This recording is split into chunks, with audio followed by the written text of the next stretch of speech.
Donc, vecteur, montrer que 3 points sont alignés. Donc, euh, comment utiliser les vecteurs pour montrer que 3 points sont alignés? Donc, quelle est la propriété? Soit A, B, C, donc 3 points. Si deux vecteurs formés avec ces 3 points sont collinéaires, donc ça veut dire qu'ils ont la même direction, ces deux vecteurs, alors ils sont alignés, c'est-à-dire les points sont alignés. Donc il faut prendre deux vecteurs formés avec les 3 points et montrer que les vecteurs sont collinéaires et dans ce cas-là, les points seront alignés. Par exemple, on peut prendre le vecteur AB et le vecteur AC, ou alors on peut prendre le vecteur AC et le vecteur BC. Enfin, il faut se débrouiller, il faut avoir deux vecteurs avec les 3 points, et si on montre que les vecteurs sont collinéaires, alors les points seront alignés.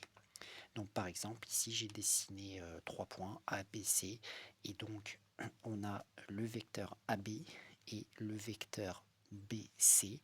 On voit qu'ils ont la même direction. Bon, bien sûr, il faut le prouver, mais visiblement, ils ont l'air d'avoir la même direction. Donc, s'ils ont la même direction, ils sont collinéaires. Donc, AB et BC sont collinéaires, donc on peut en déduire que A, B et C sont alignés. Donc voilà comment faire.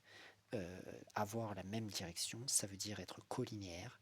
Et ça veut dire quoi? Ça veut dire que quand on trace des droites qui sont dirigées selon les vecteurs, ces droites doivent être parallèles. Dans ce cas-là, les vecteurs ont la même direction, donc ils sont collinéaires.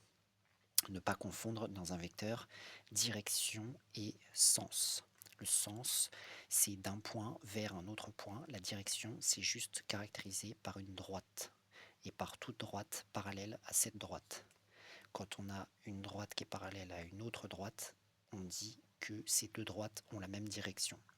Pareil avec les vecteurs. Mais on ne dit pas que des vecteurs sont parallèles, bien sûr. On ne dit pas que des vecteurs sont parallèles. On dit qu'ils sont collinéaires. Donc, par exemple, soit A, B et C, 3 points et leurs coordonnées dans un repère, montrer qu'ils sont alignés. Bon, bah on va définir deux vecteurs à partir de ces 3 points. Donc, par exemple, le vecteur AB, donc AB, entre parenthèses, on calcule les coordonnées du vecteur AB, donc on fait la coordonnée du vecteur à l'extrémité, enfin du point à l'extrémité moins la coordonnée du point à l'origine, donc on commence par les abscisses, donc dans ce cas-là, ça nous donnera 3 abscisses de B moins 1 abscisse de A, ensuite pour les ordonnées 4 pour l'ordonnée de B et donc 2 pour l'ordonnée de A. Donc du coup, ça donnera vecteur AB. On rouvre la parenthèse, on calcule la différence, ça fait 2, 2. Donc les coordonnées du vecteur AB, c'est 2, 2. Maintenant, on cherche un autre vecteur qui est composé, donc bien sûr, avec les 3 points, donc il ne faudra pas oublier le point C. Par exemple, on va prendre le vecteur BC, par exemple. Donc BC, on ouvre la parenthèse, on calcule ses coordonnées, on fait abscisse de C déjà, c'est-à-dire 7 moins abscisse de B, on commence toujours par celui qui est du côté de la flèche, donc 7 moins 3, et ensuite 8 ordonnées de C moins ordonnées de B, 4. Donc du coup, BC aura pour coordonnées 4, 4. Voilà, nous avons les coordonnées de BC. Là, on voit directement que d'après les coordonnées, ces vecteurs sont collinéaires. Pourquoi? Parce que les coordonnées sont proportionnelles. On multiplie toujours par la même valeur pour passer de l'abscisse de l'un à l'abscisse de l'autre.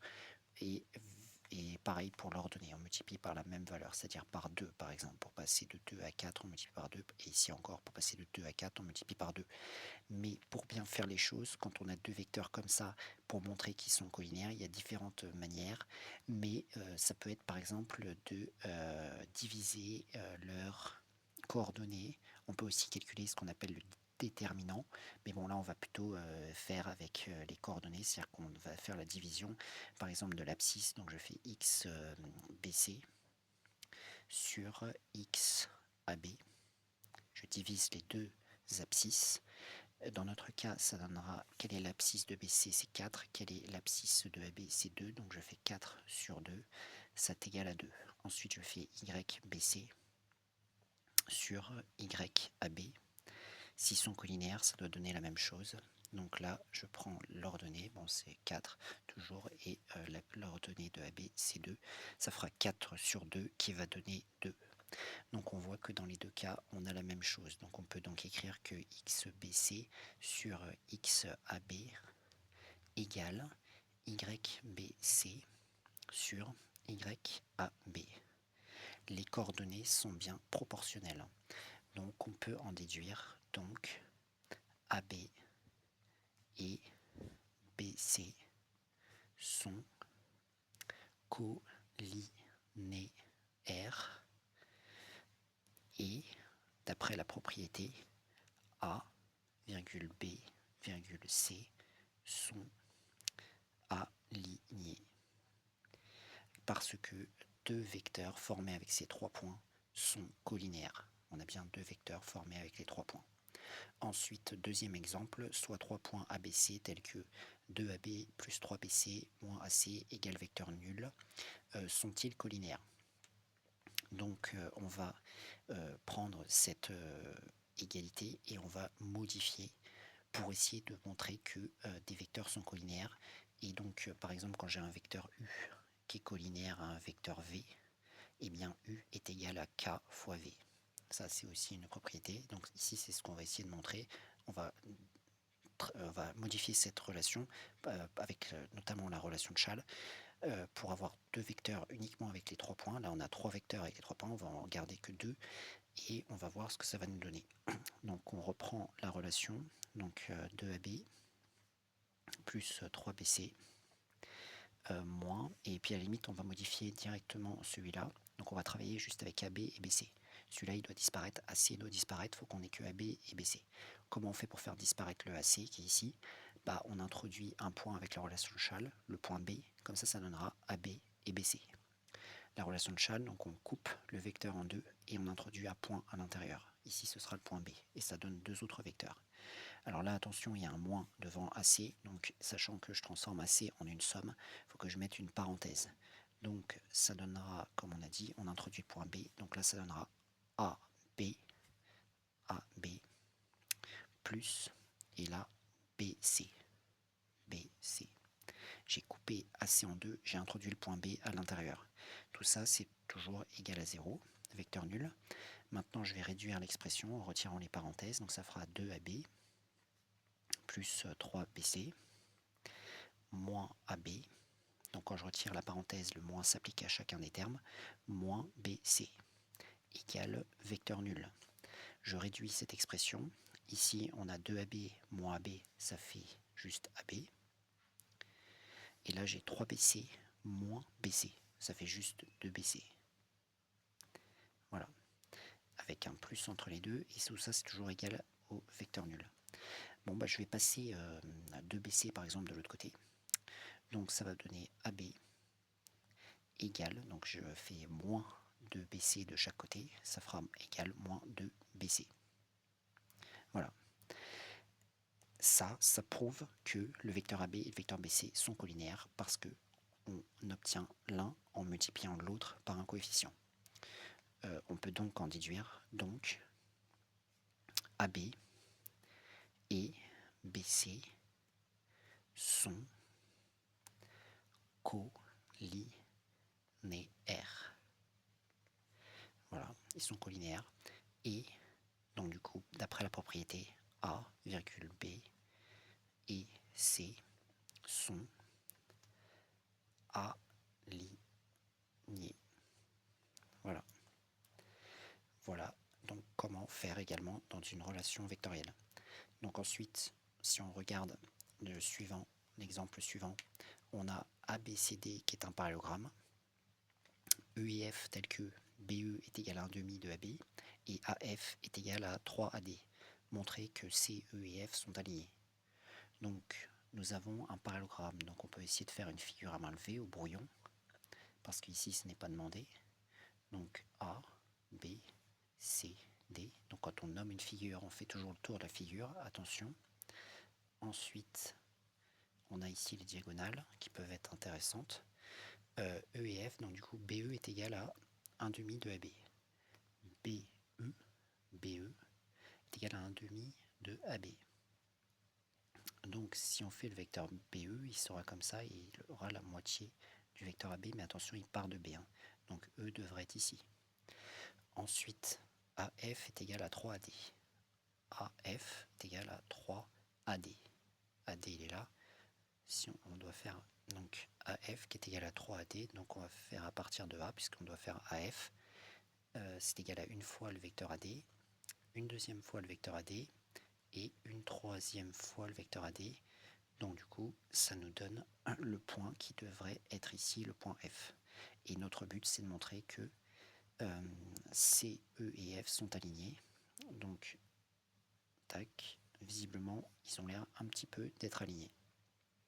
Mais pour cela, il va falloir faire une démonstration et montrer que deux vecteurs formés par ces trois points sont collinéaires. Donc, il faut choisir des vecteurs. Donc, en fait, la technique dans cette situation, ça peut être d'exprimer ces vecteurs en fonction de deux autres vecteurs. Donc, par exemple, le vecteur EC. Donc, je choisis le vecteur EC et après, on prendra par exemple le vecteur EF ou quelque chose comme ça. Donc, grâce à la relation de Schall, on va par exemple pouvoir introduire, si on veut EC, on peut introduire le point B. Ça donnera, donc je coupe le vecteur en deux, j'introduis le point B à l'intérieur, ça va donner EB plus BC. J'obtiens deux autres vecteurs. EB, d'après cette relation-là, ici on a BE, donc EB c'est moins BE, donc du coup ce sera égal à moins 1,5 de AB. Donc en fait on va tout exprimer en fonction de AB et de AD par exemple. Donc du coup, ici on obtient moins 1,5 de AB. Et BC, on est donc dans un parallélogramme, donc BC est égal au vecteur AD. Le vecteur BC est égal au vecteur AD parce que quand on est dans un parallélogramme, les vecteurs formés par les côtés opposés sont égaux. Donc BC est égal à AD. Donc du coup, on peut remplacer BC par AD, plus AD. Nous avons donc exprimé EC en fonction de AB et AD. On s'arrête là pour EC. Maintenant, on prend un autre vecteur, par exemple le vecteur EF. Un autre vecteur formé avec les trois points. Donc c'est-à-dire, par exemple ici EF. Les trois points c'était, je rappelle, C, E et F qu'on va montrer qu'ils sont alignés. Donc EF égale EF, c'est tout ce grand vecteur qui est là. Mais on va introduire le point A dans cela avec la relation de Schall. Donc on coupe le vecteur en deux, ça va donner EA plus AF. Donc on crée deux autres vecteurs. EA, on va essayer d'exprimer EA. Ce qui pourrait être bien, c'est d'introduire le point B à l'intérieur. Parce que comme ça, étant donné qu'on obtiendra EB qui sera exprimé en fonction de AB, on va réussir à exprimer EA en fonction de AB. Donc du coup, j'introduis le point B. Donc je coupe en deux EA et j'introduis le point B à l'intérieur. Ça va donner EB plus BA. Voilà. EB plus BA. Et après, on a toujours AF qui est là. Mais AF, directement, d'après cette relation qui est ici, on sait que c'est 3AD. Donc je remplace AF par 3AD. Voilà. Ensuite, AEB, EB, on a ici EB qui est égal à moins BE, parce que je rappelle, quand on inverse les lettres, ça fait mettre un moins devant. On est bien d'accord. Donc du coup, ça va nous donner moins 1,5 de AB. Et après, on a encore plus BA. Celui-là, on ne touche pas, puisque en fait, on aurait pu inverser les lettres et mettre un moins devant. Et toujours 3AD. Voilà. Donc maintenant, on n'a plus que AB et AD. Ici, on est presque arrivé au résultat. On inverse en fait les lettres, comme j'ai dit, de AB. Ça va donner moins AB. On va avoir moins 1,5 de AB, moins AB. Ça fait moins 3,5 de AB. Donc on obtient moins 3,5 de AB. Plus 3AD. Voilà. Donc nous avons exprimé EC en fonction de AB et AD. Nous avons exprimé EF en fonction de AB et AD.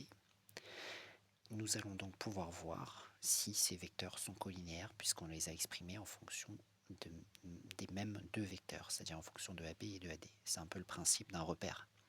Et en fait, ce que l'on remarque ici, c'est que si on multiplie cette expression-là par 3, on retrouve cette expression qui est là.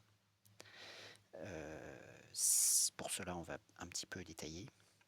On va pouvoir écrire que en fait, EF, on reprend EF, qui est égal, d'après ce que l'on a montré, à moins 3 sur 2 de AB plus 3 AD. Ça va être égal, donc là je vais factoriser par 3.